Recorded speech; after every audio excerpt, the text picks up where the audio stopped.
How to leave a review on Facebook. Hi everyone, welcome back to our channel, The Solution Guy. So in today's video I will guide you through the steps on how you can actually leave a review on Facebook. So just make sure to watch this video till the end.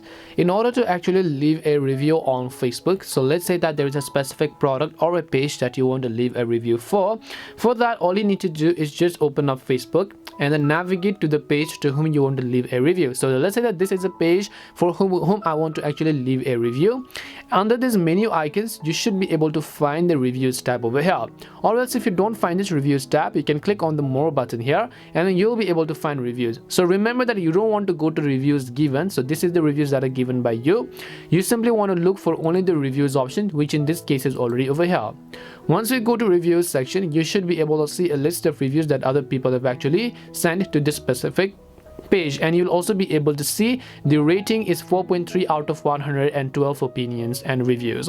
So basically if you also want to leave a review, it says do you recommend this page, so just click on yes, and all it will do, it will ask you to actually enter a review as to what do you recommend about this page. Just make sure to enter any of the information over here, and you can share this to public or you can share this to friends accept, only me, specific friends, or only me in this case, and then I'll just select done. Then once you've done that, all you need to do is just click on the post button. So just go ahead and enter anything that you actually wish over here and then just click on the post button. Once you click on the post button, you should be able to recommend this to other people, as you can also find it over here.